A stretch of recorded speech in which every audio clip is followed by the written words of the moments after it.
Si se Muy puede, bien. sí, adelante. Sí, ya lo estoy grabando. Ok, perfecto.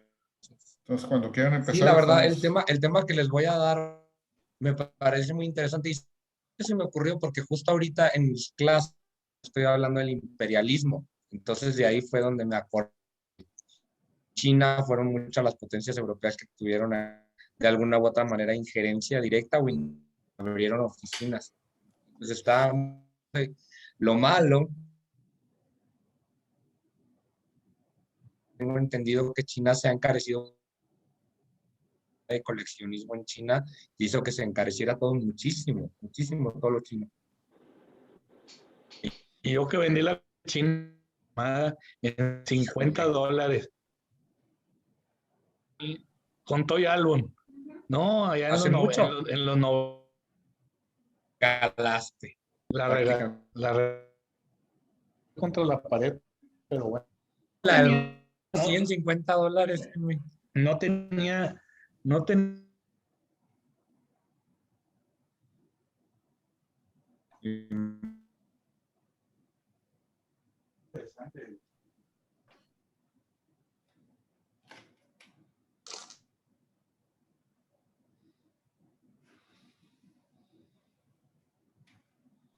Bueno, ¿por qué no empezamos, Carlos? A ver. Primero, pues ya saben el orden del día. Si alguno de ustedes tiene una novedad, pues sí, emisiones, pues igual nueva, Octavio, ¿sabes si hay alguno aquí en México? Bueno, no he consultado la página, pero vi en un chat, bueno, y Alejandro también me la reenvió, la de 100 años de la UNAM. Algo del, no me acuerdo bien el timbre. Ajá. Ahorita lo busco y lo paso. Si quieres, Otro que circularon, es que no he consultado la página de la Teléca, la del aniversario también de 100 años de Astor Piazzolla, el músico compositor argentino. ok. Sí. No sé en cuál orden, cuál salió primero. Y otra noticia, perdón. No, ¿y por qué emitimos de un argentino? Pues no sé, digo, el señor fue muy famoso, ¿verdad? Sí, fue muy famoso aquí en Digo, México. es famoso, pero... Pues, a lo mejor fue el mismo que pagó el timbre de Beethoven. Sí. Puede ser. Pues digo, Mira, este era el que te quería enseñar, mira. Son todas las oficinas foráneas en Shanghái. Wow, ¿y ese? Como que alguien lo sacó de souvenir. Wow, está increíble. Y trae un timbre japonés, uno de Hong Kong, uno de Estados Unidos, uno de Alemania. Este es ruso. Este es chino y el último no lo distingo, parece austriaco. Oye, pues austriacos yo no encontré. Francés. Austriacos yo no encontré que... No, francés. Ah, es francés. Ah, ok. Lo compré en una subasta en sí, para Charo. 31 de julio de 1991. Tienes 30 años con esa pieza. Casi 30 años. Casi 30 años. Y por correo, cuando llegaban los catálogos, tenías chance de revisarlos, mandar tu puja y que llegara la puja a tiempo. Wow. Está formidable la pieza. Cae como anillo al dedo cuando puedo hablar, güey. Otra noticia, no sé si ya la comentaron antes de que entrara, digo, el sábado hay junta de MEPSI, los que son miembros de MEPSI. Sí. Ok. Sí, a mí me llegó la liga para el sábado a las 11 horas del Pacífico, o sea, a las 1. A la 1. A la 1. Sí, a la 1 es la Junta General. La vez pasada asistió muy poquita gente. Sí. Ahora le han hecho más publicidad porque ya van 3 correos que recibo. Es que traigo Sí, yo creo que la del año pasado, sí, porque nada más mandaron uno y pues nadie supo, ¿verdad? Pues es que no estaba tan O la gente no estaba familiarizada con el con Zoom y todo eso. el proceso, sí. Sí. Pues adelante, Carlos, ¿no? Sí, ahí voy a. Muy bien, pues como les comentaba el día de hoy, me minimizo aquí para no estar. El día de hoy les voy a platicar sobre este tema que en lo particular me resultó muy interesante y disfruté mucho preparar la presentación, encontrar las imágenes, etcétera, etcétera. Oficinas postales, concesiones y colonias europeas en China. Ya desde el título, voy a admitirlo, creo que debí de haber utilizado la palabra extranjeras, ¿sí? Porque ya a la hora de poner yo europeas, estoy excluyendo a Estados Unidos y a Japón, que fueron dos potencias que también efectivamente mantuvieron pues actividades postales y actividades de algún tipo de injerencia económica en China, en este periodo del cual voy a platicar el día de hoy.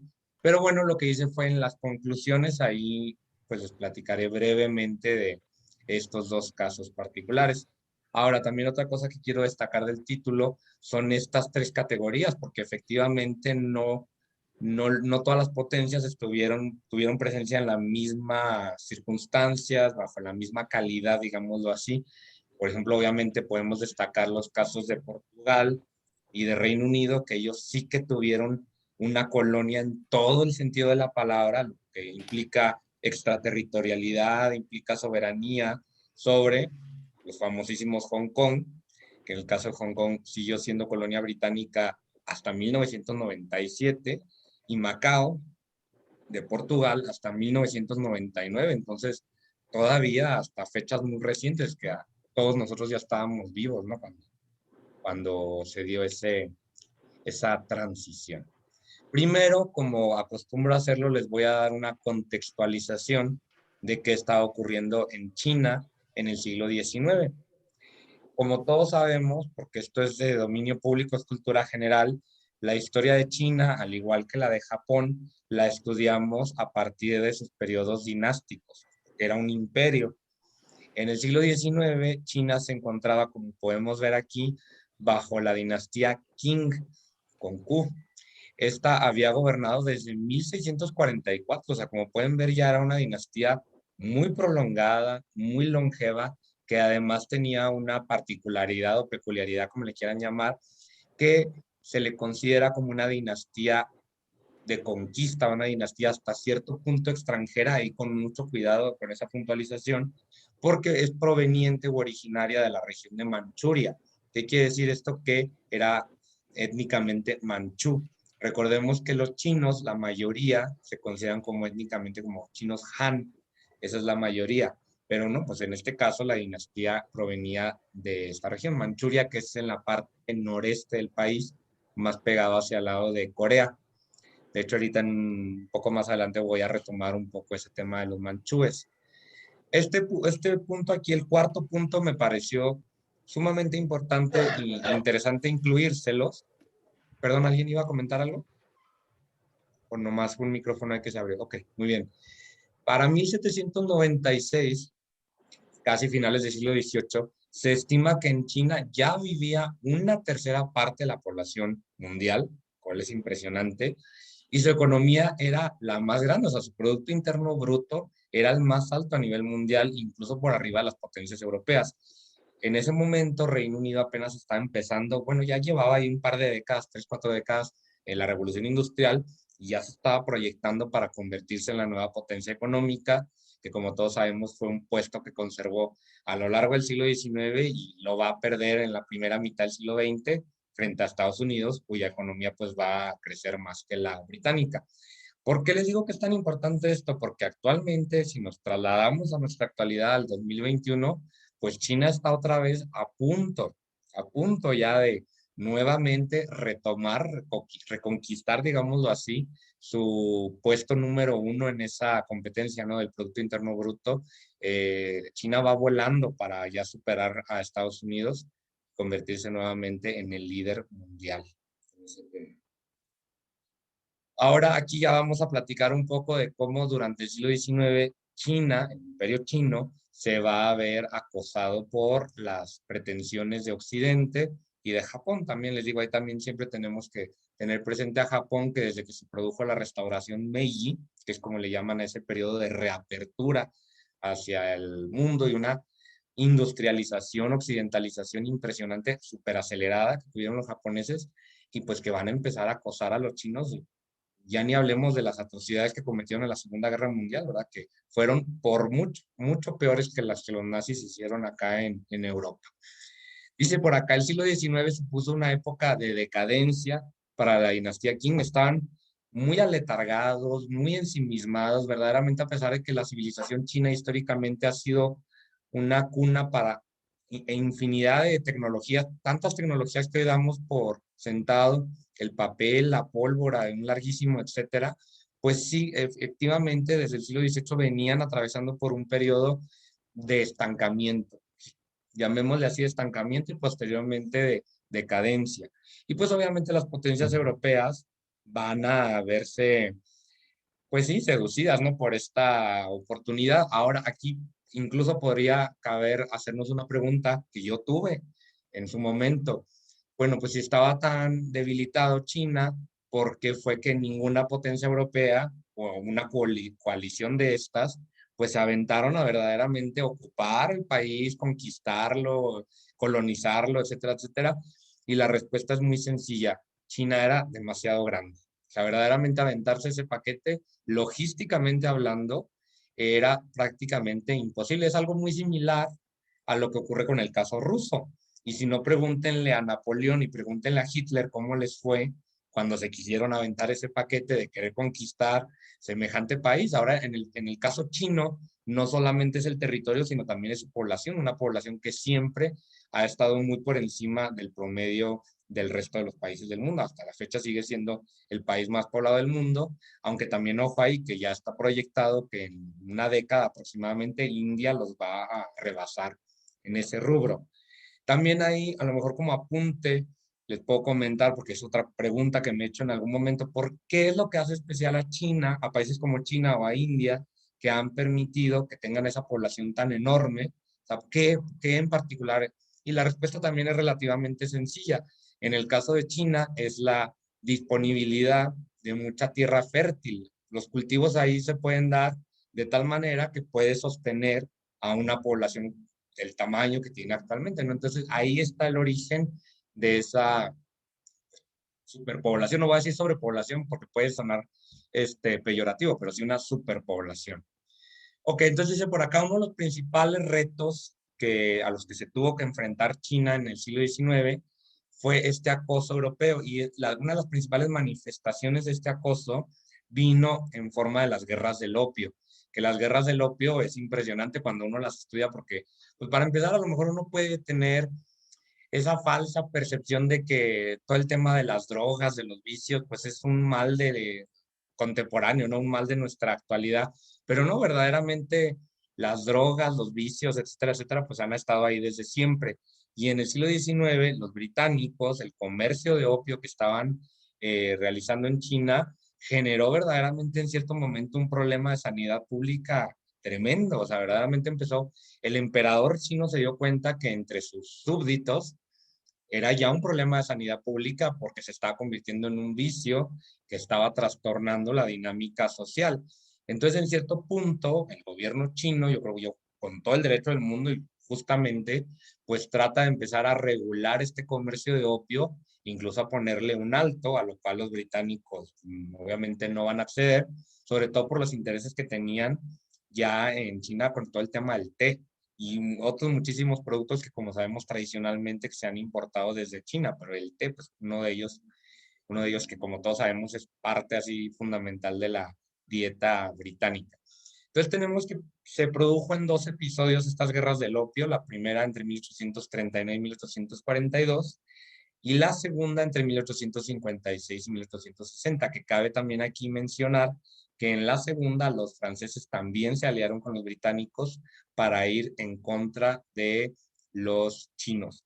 Uno de los principales resultados de este movimiento bélico, de este enfrentamiento, fue la firma de los tratados desiguales. Vamos a dejar ese concepto por ahí. En la siguiente diapositiva les platicaré más a fondo a qué me refiero con esto de los tratados desiguales.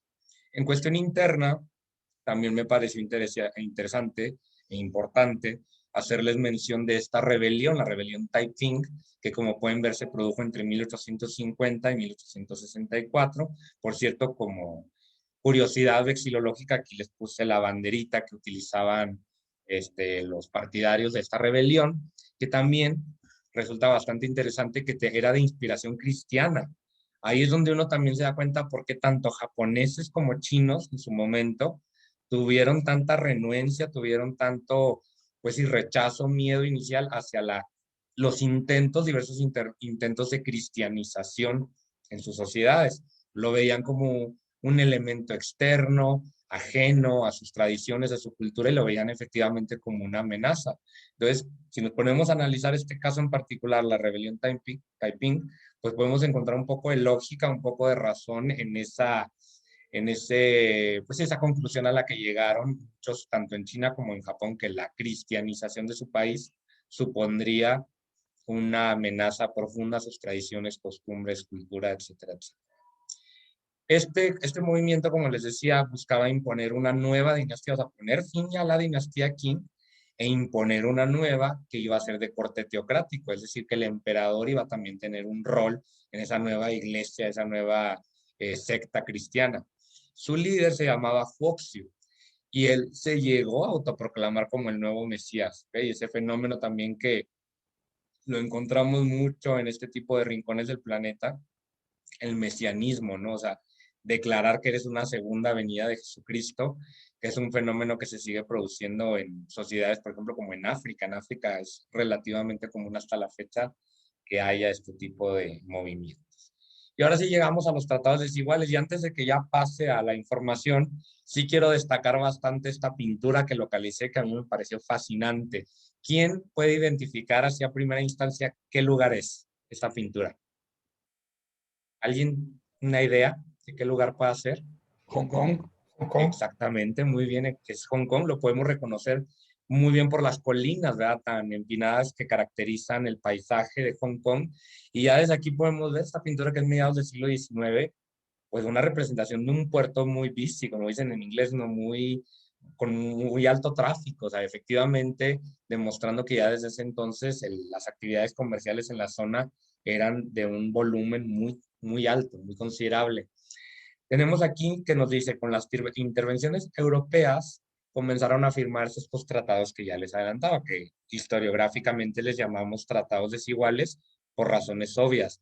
Fueron tratados que prácticamente se le obligó a China a firmar con estas potencias extranjeras para garantizarles que se les iba a dar el trato, como decimos en vocabulario de comercio internacional, trato de nación más favorecida, que básicamente consiste en que le vas a dar ventajas fiscales, aranceles más bajos, les vas a dar espacios más importantes en los puertos, concesiones de todo tipo, ¿no? Y aquí tenemos 3 ejemplos de estos tratados desiguales que China se vio obligada a firmar con países como Rusia, Estados Unidos, hasta Austria-Hungría, potencias que apenas estaban emergiendo en Europa como Italia y Alemania, que como ahorita más adelante veremos, también tuvieron aquí su presencia. El primero de estos tratados que les puse es el de Nankín de 1842, que es importantísimo. Primero, porque puso fin a la Primera Guerra del Opio con Gran Bretaña. Y segundo, porque en este tratado ya se cedía formalmente la soberanía sobre Hong Kong. Que ojo, originalmente el territorio de Hong Kong era mucho menor al que llegó a alcanzar, porque ya en un tratado posterior se le otorgó otra zona territorial que los británicos le llamaron de New Territories, o sea, AC, ¿no? Luego tenemos el Tratado de Huangxia de 1844. Ese se los puse justamente para reflejar o para evidenciar la diversidad de países con los cuales fueron firmados, en este caso con Estados Unidos, también para otorgarle ese trato de país más favorecido en cuanto a prácticas comerciales, perdón. Y por último les puse el Tratado Sino-Portugués, que recuerden ustedes la palabra sino hace referencia a lo chino, justamente, de Pekín, la actual Beijing. Esto es del año 1887 y con este China reconocía la ampliación de la colonia de Macao. También igual algo muy semejante a lo que ocurrió con Hong Kong, que en el caso de los portugueses es impresionante porque ellos habían estado ahí en Macao desde el siglo XVI. O sea, la presencia portuguesa en China es la más longeva, la más prolongada por mucho de todas las potencias europeas. Prácticamente podemos decir, ¿no? Lo podemos decir, fueron los primeros en llegar y fueron los últimos en irse, ¿sí? Hasta 1999. Y bueno, pues vamos a pasar ya a materia postal. Aquí para ilustrar esta diapositiva les puse esta caricatura política de la época que me parece, pues además de simpática, muy acertada porque podemos ver cómo las potencias se están repartiendo a China como si fuera un payo, como si fuera una pizza, ¿no? Ahora podemos ver, tenemos atrás una representación del emperador chino así como viendo la escena preocupado, con temor. Y a los personajes que tenemos caricaturizados de izquierda a derecha son la reina Victoria, representando al Reino Unido, obviamente. A continuación tenemos al Kaiser Wilhelm II, representando a Alemania, que como dato curioso era su nieto, era hijo de su hija mayor, Wilhelm II. Luego el tercero que tenemos es a Nicolás II, el último zar de Rusia.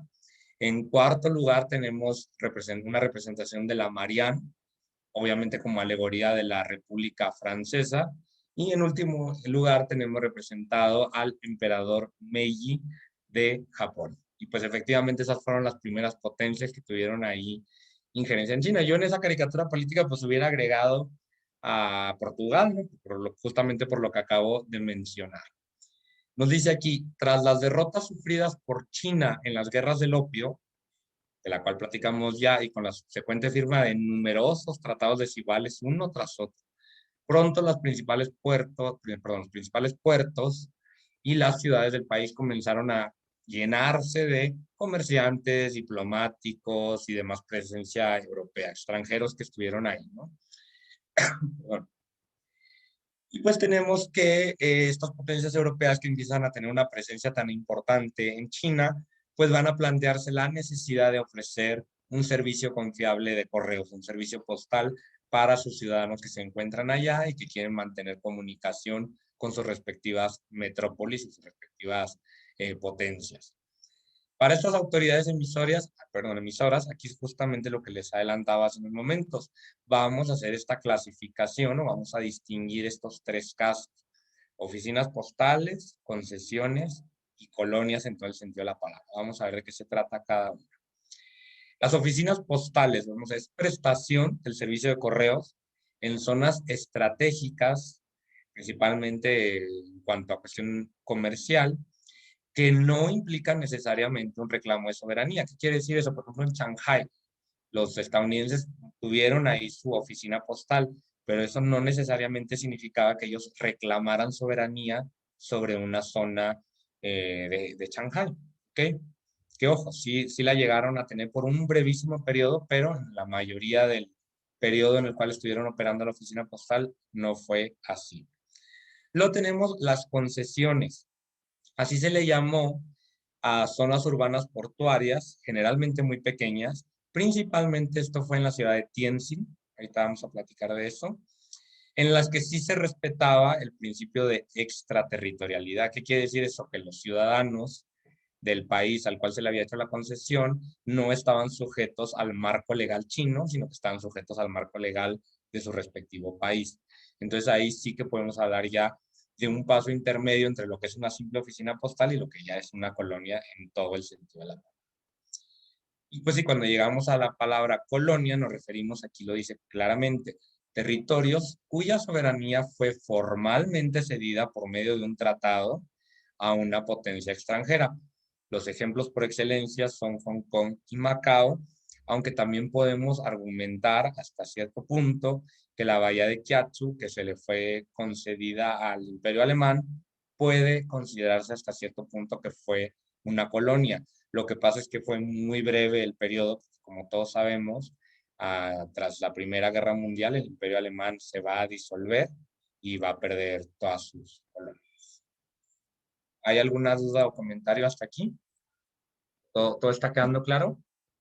¿Sí? Ok, muy bien, entonces continúo. Ok, entonces vamos a llegar ahora sí.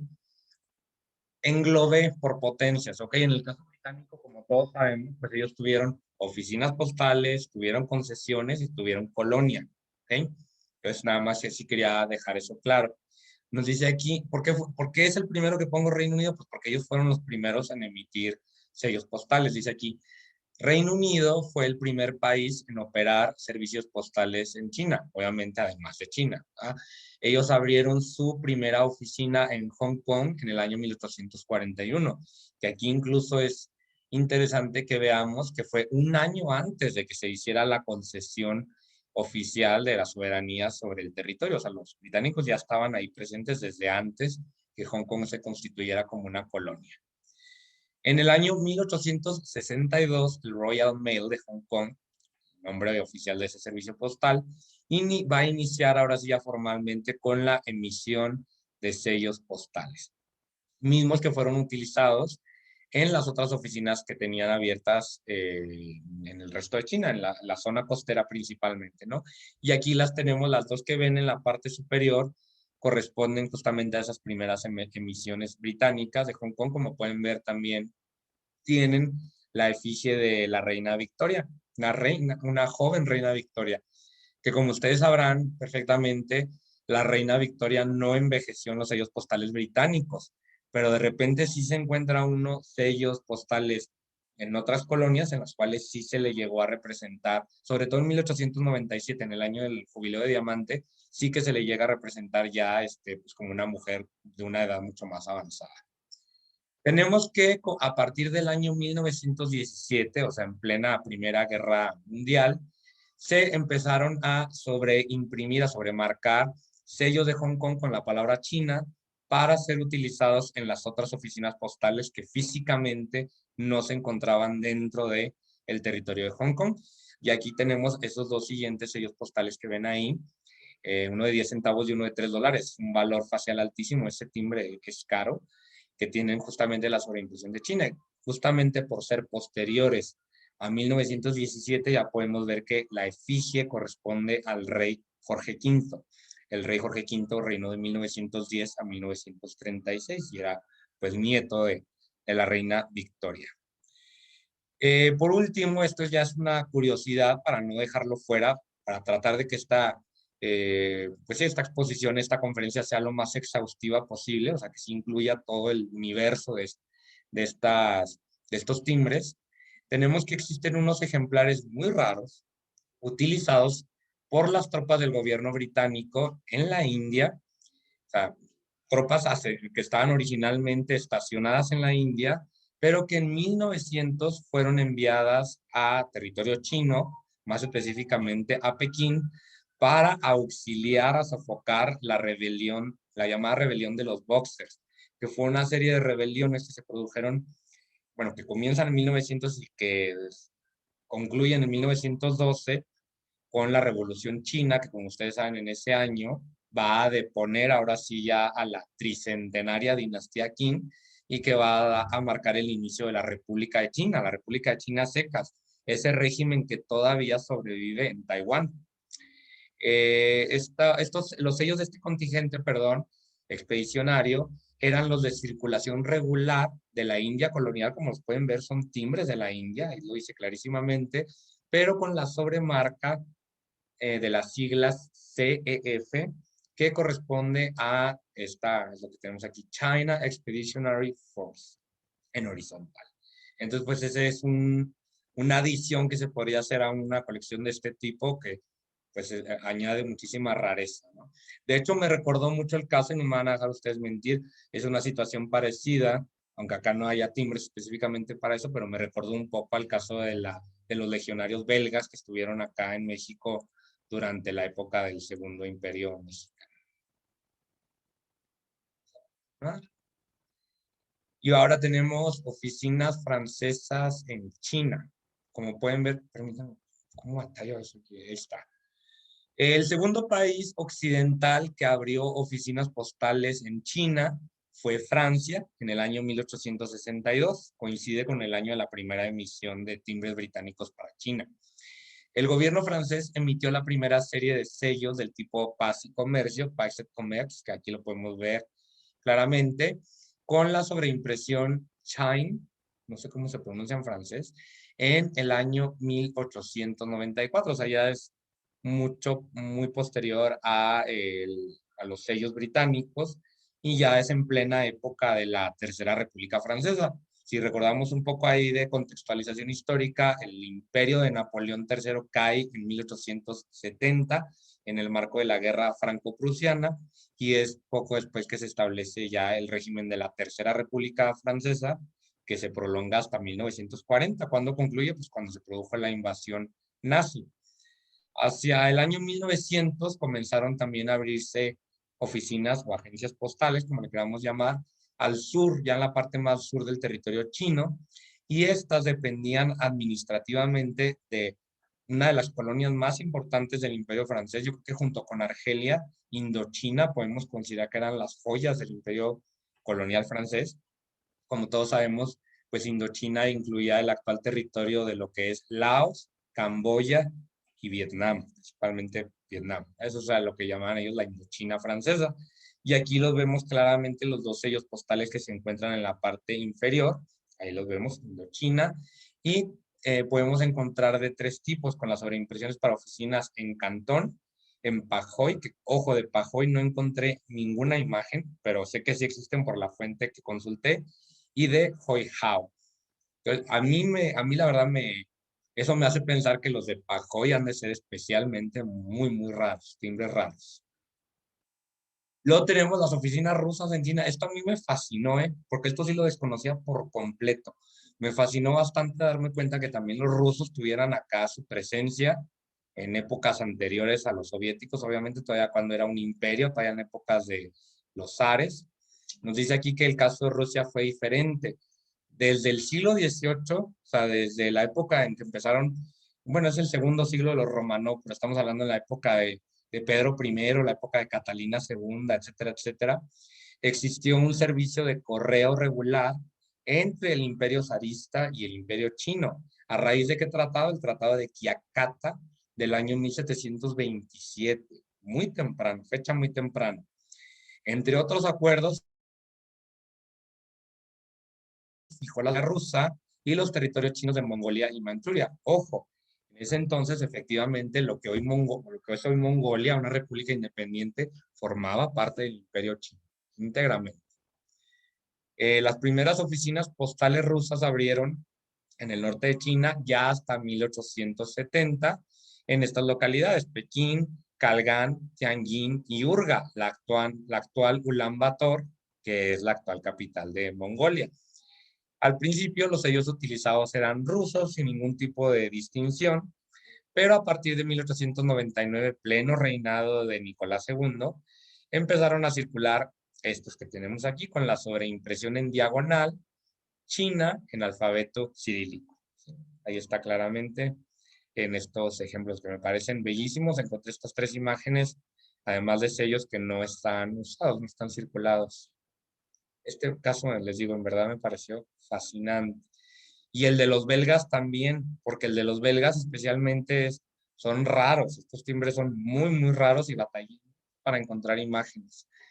Los belgas tuvieron una minúscula presencia en China. O sea, a final de cuentas eran una potencia de segundo orden en Europa.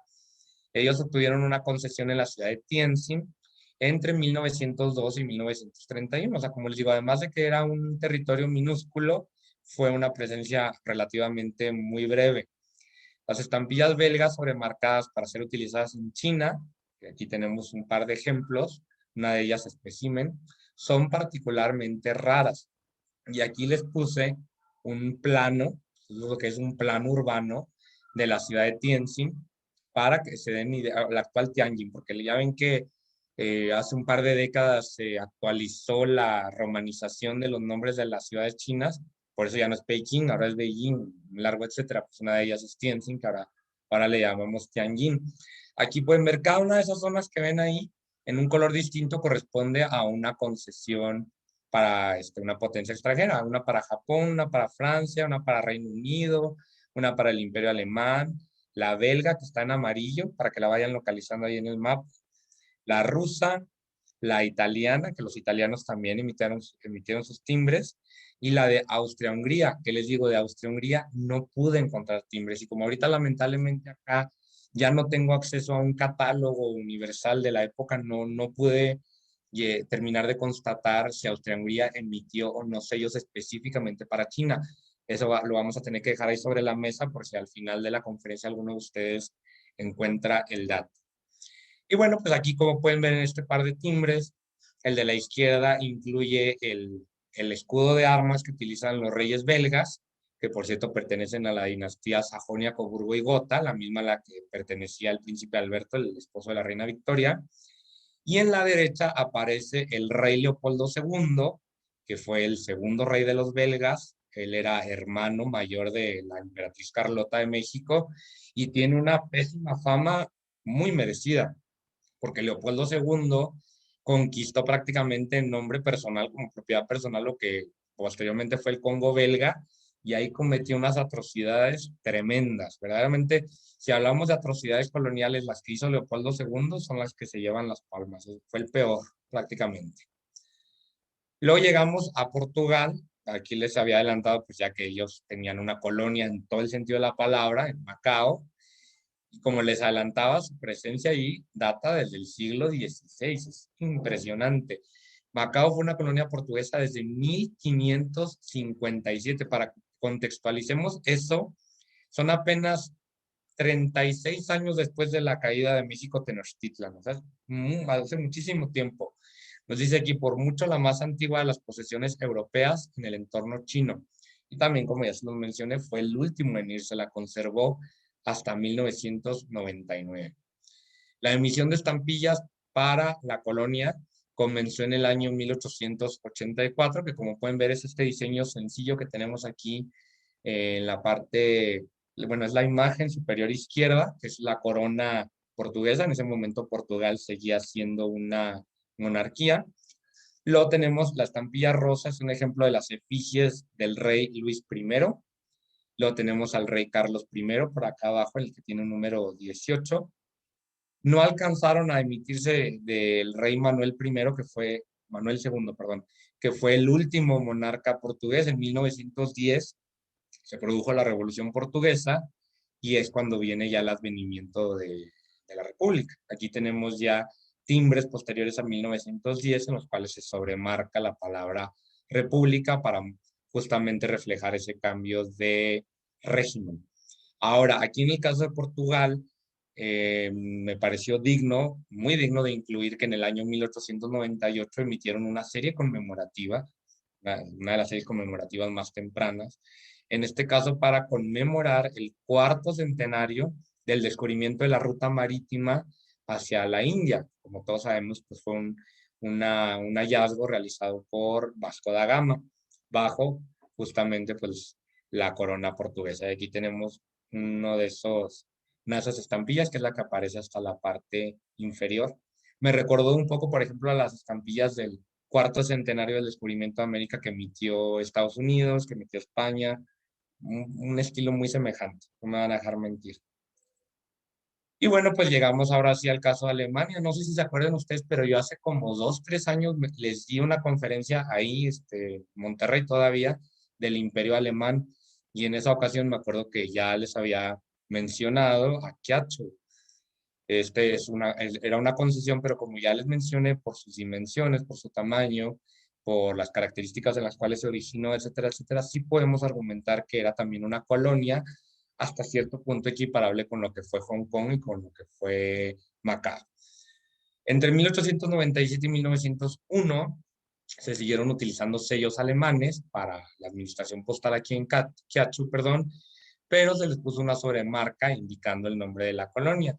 Hay tanto que dicen Kiachtl como las que dicen China, ¿sí? Porque las que dicen China, en ese font, en ese estilo de letra tan característico del Imperio Alemán, verdaderamente es muy característico, se utilizaba muchísimo, era válida para las otras oficinas postales que los alemanes tenían en la zona, incluyendo en Tianjin, justamente. Entre 1900 y 1901, perdón, se inició con la impresión de la famosa serie, esta que yo les argumenté en ese momento, que es una serie ómnibus, la del yate del Kaiser, pues aquí las tenemos en este par de imágenes inferiores, y que el catálogo Scott no las tiene clasificadas como tal.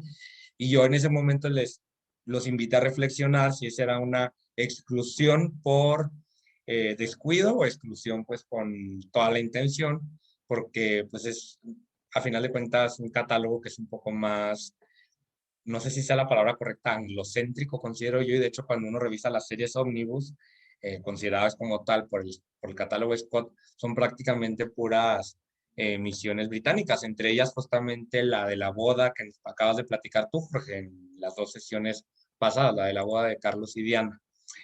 Tenemos que en 1917 va a concluir la presencia alemana en China, justamente pues por resulta su derrota en la Primera Guerra Mundial, que como ya les mencioné, pues les disolvió por completo su imperio colonial. Y llegamos a Italia, que como les digo, Italia, de hecho aquí se los platiqué también, les acabo de dar una conferencia de esto, de la unificación italiana, junto con Alemania, pues son estos dos países que se unifican de manera tardía en relación con otros países europeos. Italia, en el caso italiano, que tenía una capacidad militar y logística muchísimo menor a la que Alemania llegó a tener en ese momento, pues va a lograrse hacer de muy pocas colonias, y en el caso de China solamente va a obtener esta diminuta concesión en Tianjin. Si nos ponemos a contar las cuadras, ¿cuántas son? 4, 7, 10, 12, 15, 18, 21, 25 cuadras. Esa era su concesión en Tianjin, ¿no? En donde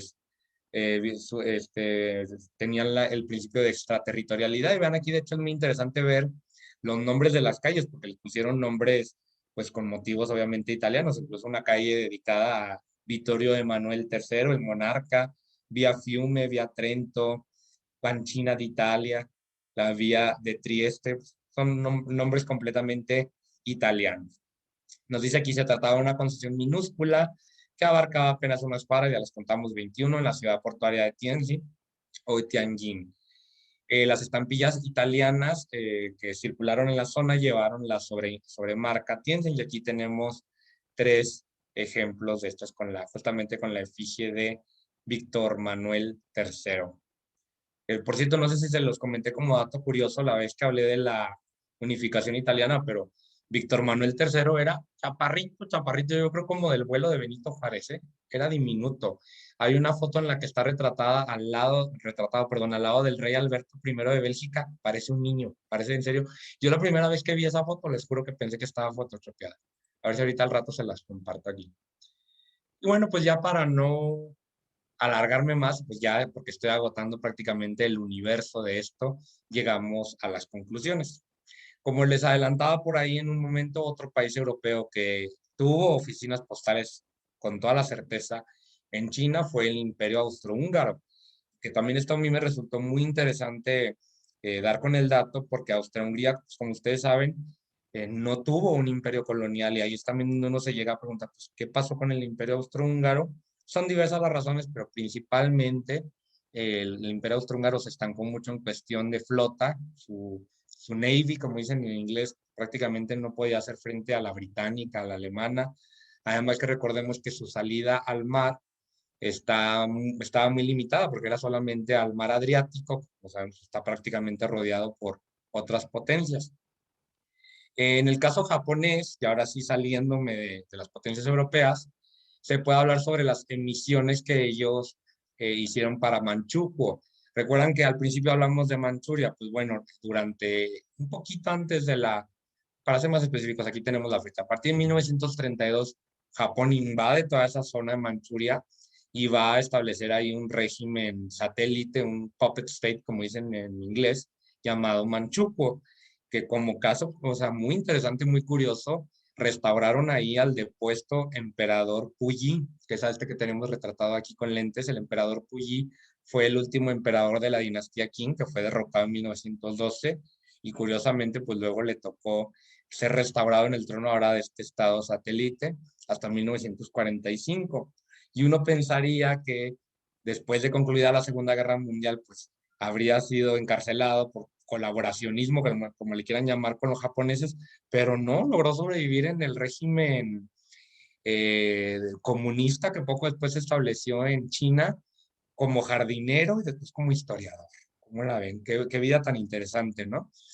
Y luego tenemos, obviamente, a Estados Unidos de América, que por ejemplo, en el sobre que nos mostró Jaime ahorita al principio, ahí venía justamente un timbre de estos, de Washington, con la sobremarca de Shanghai, que, pues como pueden ver, circularon ahí en esa zona.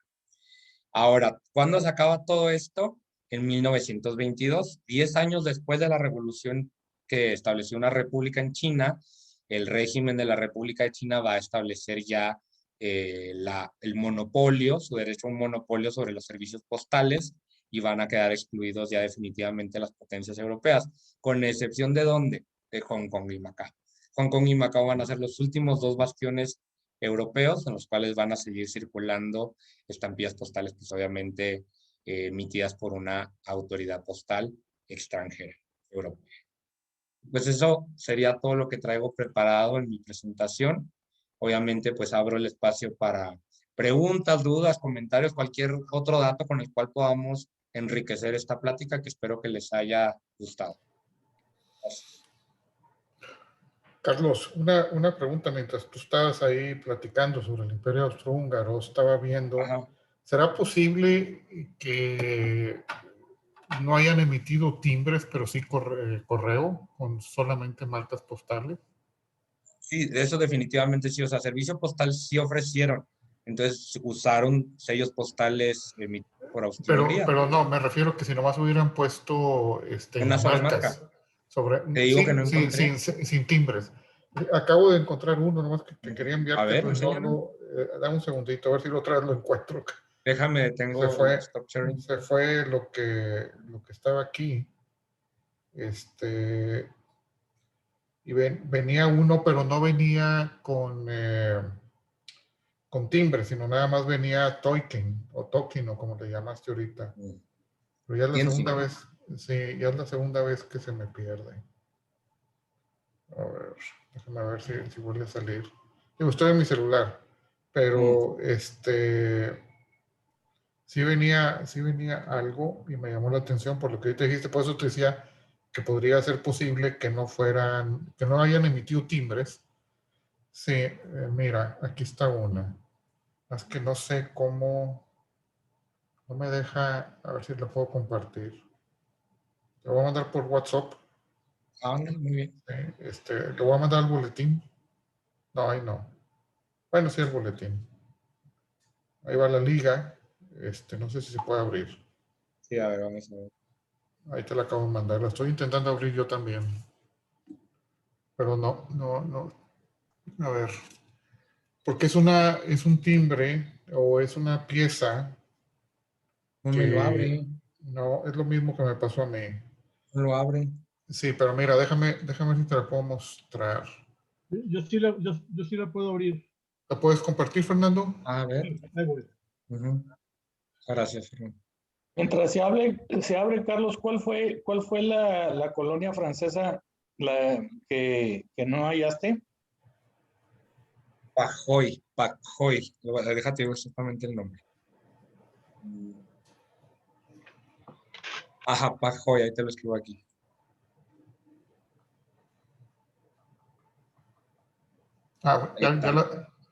Ya la tengo aquí. Ahí está, Fernando. Okay, mira, ahí está, justamente. Sí. ¿Dónde la encontraste, Jaime? Google. Sí. Wow. De plano yo no pude dar con ella. Ahí está, justamente. Entonces sí, 100% seguros de que existen. Mira, y aquí está este de Tokay, que según esta gente es de Hungría. Pero esa es prefilatélica, ¿no? Sí. No sé, no creo. No creo por las fechas en las que pues está sobremarcada ahí. No creo por las fechas en las que dice que estuvo el Imperio Húngaro. Aquí debe de Una venir a subasta. alguna parte. Es una subasta, sí. A ver si la encontramos. Ujú. Bueno, mientras voy a dejar de compartir por si alguien quiere compartir algo más. ¿Qué más? ¿Qué más podemos comentar? Hay una película Ujú. hollywoodesca, pero está entretenida, que se llama 55 días en Pekín, que es sobre la rebelión de los boxers. Está interesante en el sentido de que es una visión de Hollywood de esa rebelión. ¿Cómo dices que se llama para anotarlo y verla, no? 55 días en Pekín. Sale David Niven como el embajador británico y Charlton Heston como el delegado militar estadounidense y Ujú. cómo los extranjeros lograron sobrevivir el asalto chino 55 días. Mira, sí es una prefilatélica, Carlos. 1780, ¿no? Pues sí, Sí, mucho. pero pero se supone que es austriaca, Sí, igual que esta. pero ¿qué relación tiene con China? Ah, no sé. No, no veo No, puede nada ser que que no. no tiene nada que ver con China. Sí, puede ser que no, tienes Mm, razón. En fin. Bueno, pues no viene. ok. Sí, no, eso va a quedar ahí de tarea para los que sí tengan algún catálogo de Mira, yo desde China. encontré el timbre que compartí buscando timbres austriacos, no encontré yo ninguno. Mm. Y no recuerdo haber visto tampoco. Sí, yo también pienso que no. No debe de haber. Porque en la pieza que enseñé al principio, Ujú. es eh, Inglaterra, Japón, Estados Unidos, Alemania, Rusia, Francia y China. No hay portugués, timbre portugués tampoco.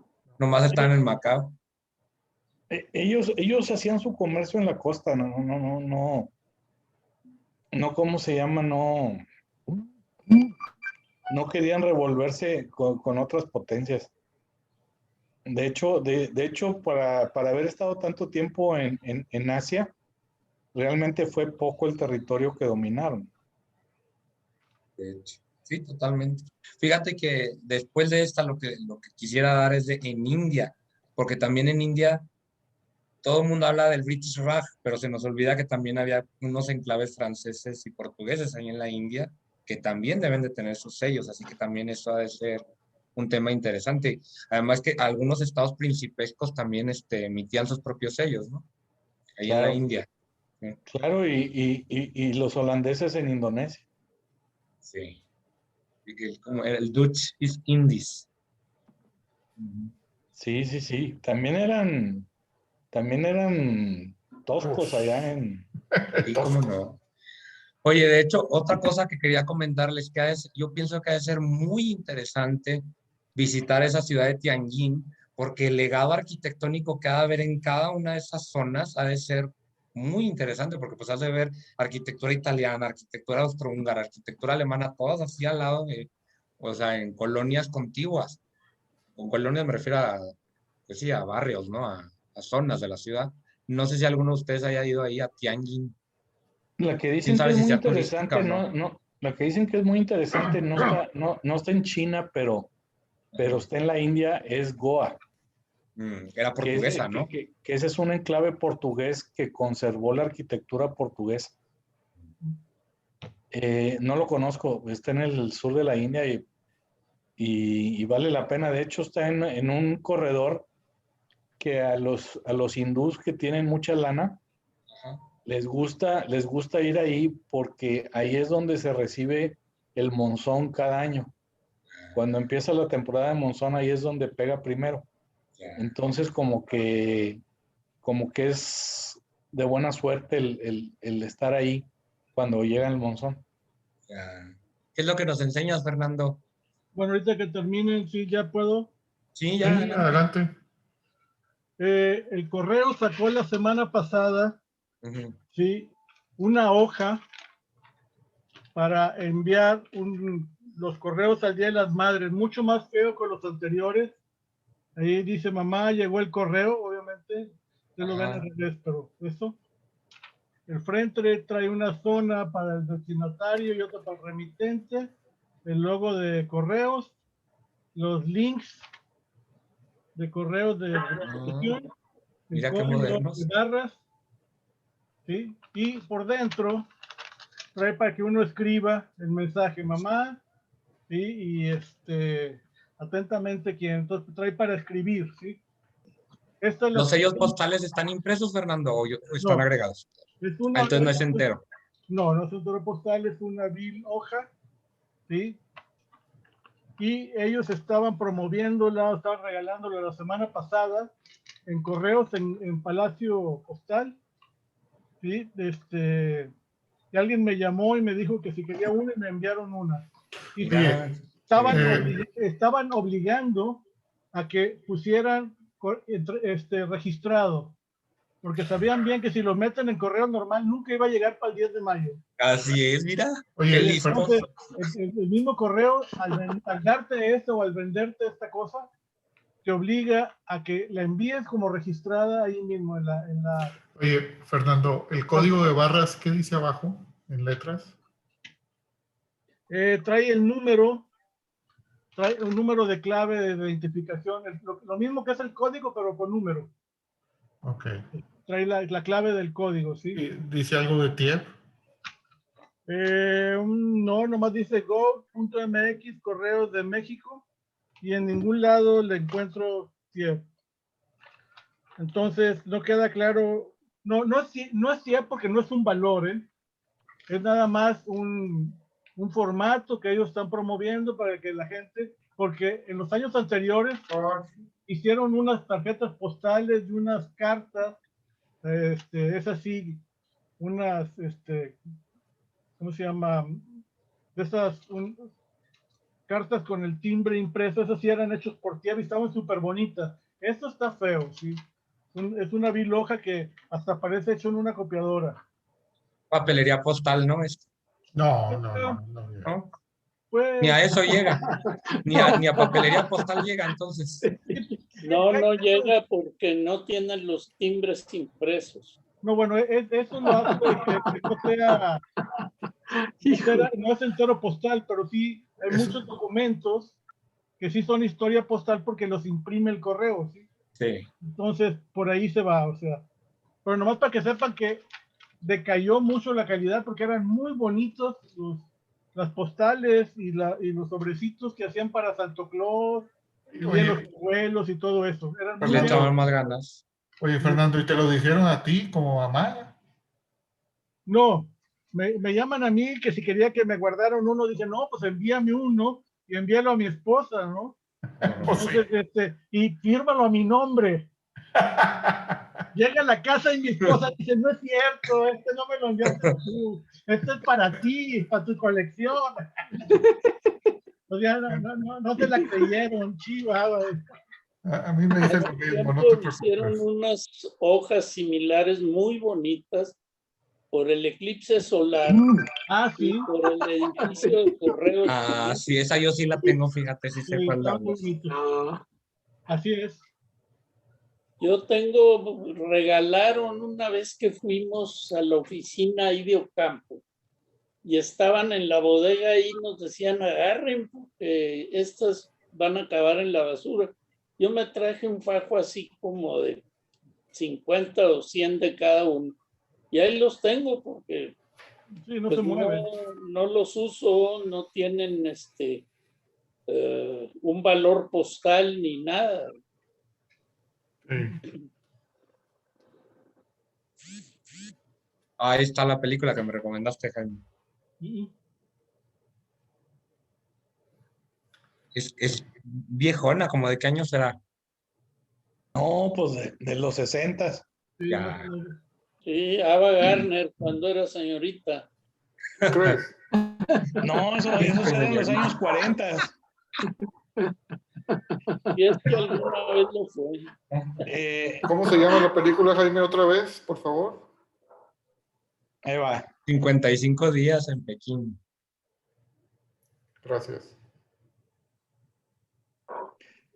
¿Quién se avienta la conferencia de la semana que entra? La película es del 63, según El internet. Wikipedia. No, según el Internet Movie Database. No, Sí. ¿Algún voluntario para la conferencia la semana que Porque entra? yo estoy preparando una, pero no va a estar lista para la semana que entra. Yo no puedo porque doy una conferencia el jueves y otra el domingo, ya preparar otra para el lunes ya. ¿Y por, Ya. qué no Hacen repites, ¿y por qué no repites una de las que estás dando, Jaime? Pues porque están muy largas. Ok. Bueno, pues puedo dar la de Victoria Torreón, pero ya todos ustedes se la saben. O un show and tell, para que O- cada quien muestre algo. ¿Podría ser? también. Podría ser también. Sí, yo, O sea, yo- Sí, yo sí eso puedo- es más fácil. Eso es más fácil. yo 2 piezas sí puedo conseguir. Yo Ándale. también ok. puedo conseguir Ujú. unas 2 piezas que tengo aquí nuevas. Excelente. Pues entonces eso Vamos. hacemos. Show and tell. Vamos a Muy bien, hacerlo que cada quien traiga Sí. una pieza cuando menos. Interesante. Voy a escanear esta que les enseñé hoy. Ándale, Sí, suena excelente. bien y la platicamos. Está muy bien. Yo Ok. ahorita tengo en eBay a la venta los 2 booklets de los timbres de Proinfancia. El de la gasolina Corona Roja y el otro de agencia de publicidad. Y han atraído muy buena atención, pero pues a ver en cuánto se vende. Los puse en 50 y 60 dólares, son muy raros realmente. Sí, Y sí. creo que me quedé corto en el precio. Bueno, Pues pero luego nos va a cuentas en va a cuánto ir salen. subiendo, ¿no? Va a ir Sí. subiendo. Ojalá, vamos a ver. Es que así me he estado deshaciendo ya de todo, ya. La política de Monty Hensley era, él ponía todo en $9.99 y Sí, dejaba que el mercado le pusiera el precio a las cosas. Las fuerzas de la oferta y la demanda, como buen Miren, capitalista. aquí está la película esta de 55 días en Pekín. les Ay, está encontré. completa. Está completa, 2 horas y cacho. Wow, pues muy bien, muchas gracias. Sí, Ya aquí, sabemos digo, no dónde sé si verla. esté mira, ahí está, 2 horas 33. No sé si esté completa en inglés, no sé. Está larguita. Sí. Mientras, Ahí lo pueden mientras, ver. mi- mientras no esté doblada al español de España, jolines. Terrible, terrible. Terrible, sí, totalmente. Oiga, yo me despido. Muy Mucho bien. gusto saludarte, Bueno, pues nos Fernando. vemos la semana que Cuídate entra. mucho. Hasta Yo luego. también. Fernando. Pásenla bien. Gracias. Sí, nos vemos el próximo lunes. Por favor Cuídense de mucho Dios. todos. Bye. Vacúnense. Bye, bye.